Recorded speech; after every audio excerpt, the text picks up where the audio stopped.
You know that moment when someone casually says, "We should hang out sometime," and you smile, nod, say, "Yeah, definitely." But inside, a quiet voice whispers, "We both know that's never going to happen." Or when you scroll through your phone and realize there's no one you actually want to call, not because you're antisocial, not because you're broken, but because the idea of small talk, surface level plans, and pretending to care about weekend updates feels like chewing glass. If this sounds uncomfortably familiar, stay with me, because psychology says you're not damaged. You're not a failure at relationships. You're just wired for depth in a world obsessed with breadth. And today we're breaking down the psychology of people without friends and why that might actually be a sign of something rare. Let's start with what's actually happening in your brain when you're around people. For most humans, social interaction triggers a dopamine release. The brain lights up, conversation feels rewarding, connection feels good. But for people who struggle to maintain friendships or who actively avoid them, their brains process social interaction differently. Neuroscience shows that highly sensitive people, or HSPs, have more active mirror neurons. These are the brain cells responsible for empathy, for literally feeling what others feel. Sounds beautiful, right? Except when you're absorbing everyone's stress, insecurity, and emotional chaos every time you're in a group setting. Your amygdala, the brain's threat detector, also becomes hypervigilant in social situations.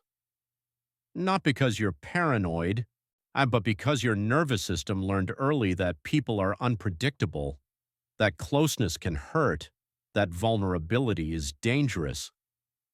So while everyone else is vibing at brunch, your brain is running a full-scale threat assessment. Are they being genuine? Did I say something wrong? Why does their tone feel off? It's not that you can't socialize, it's that socializing costs you something it doesn't cost others. You go to a party, you laugh, you engage. People probably think you had a great time, but the second you get home, you collapse. Not physically tired, drained, like someone pulled the plug on your energy reserves. This is called social hangover, and it's not laziness. Your brain processes every micro expression, every shift in tone, every unspoken tension in the room.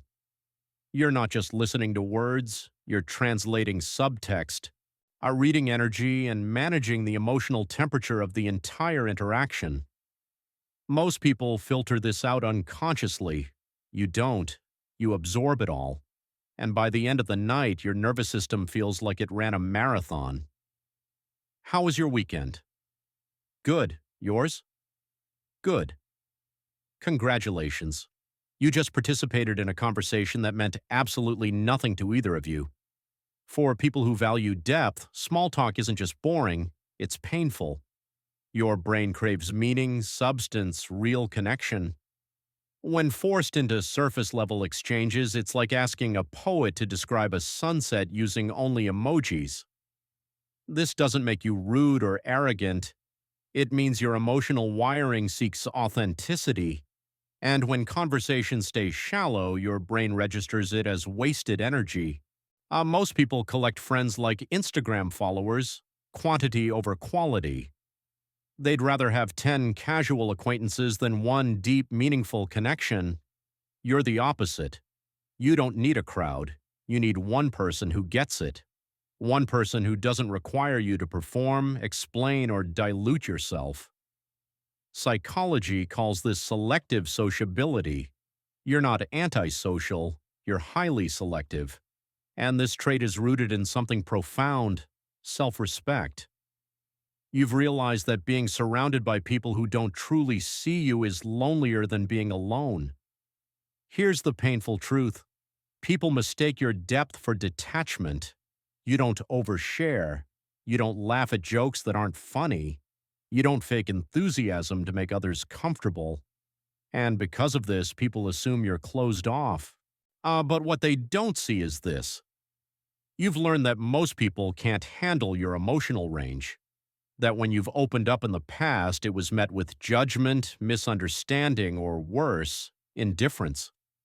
So you stopped offering pieces of yourself to people who don't know how to hold them. This isn't coldness, it's self-preservation. You see the sadness behind someone's smile. You notice when someone's energy shifts.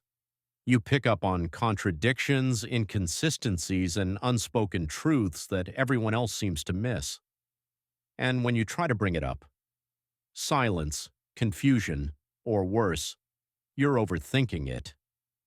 This is the curse of high perceptual awareness. Your brain processes emotional data at a level most people never access. You're not imagining things, you're just seeing clearly in a world that prefers to stay blurry. And that clarity, it can be isolating. Because when you see what others refuse to acknowledge, connection becomes nearly impossible. If you grew up in a home where emotional needs were ignored, where affection was conditional, or where relationships felt unstable, your brain built a template. People aren't safe. This isn't conscious. It's stored in your nervous system. An internal working model that whispers, don't get too close, they'll leave anyway. So even when someone shows genuine interest in you, your brain stays on guard. Not because you're paranoid, but because it's protecting you from a wound it remembers all too well. This is why friendships feel exhausting. Your nervous system is constantly scanning for signs of abandonment, even when there are none. Here's the reframe. You don't hate people. You hate inauthenticity. You don't struggle with connection. You struggle with shallow connection. The world tells you that having no friends is a failure, but psychology says the opposite. You've refused to lower your standards for the sake of belonging, and that's not a flaw. That's emotional intelligence. Society has convinced us that being alone is pathological, that if you don't have a friend group, a packed calendar, and constant social validation, something is wrong with you. But let's flip the script. People without friends aren't socially deficient, they're socially evolved. They've realized that connection without depth is just noise, that being surrounded by people who don't truly see you is a lonelier experience than solitude. Carl Jung said it best. Loneliness does not come from having no people around you, but from being unable to communicate the things that seem important to you. You're not failing at relationships. You're refusing to participate in ones that don't honor your depth. And that refusal, it's a superpower most people never develop. So if you're someone who has no close friends, who prefers solitude to shallow company, who feels misunderstood by a world that values quantity over quality, listen closely. You are not broken. You are not too much. You are not failing at life. You are simply a person with a rare capacity for depth, surrounded by a culture that rewards surface. And one day you will meet someone, maybe just one person, who matches your frequency. Someone who doesn't need you to explain, perform, or shrink. Someone who sees you clearly and stays anyway. Until then, protect your peace, guard your energy, and remember, being alone is not the same as being lonely. It's just proof that you know your worth.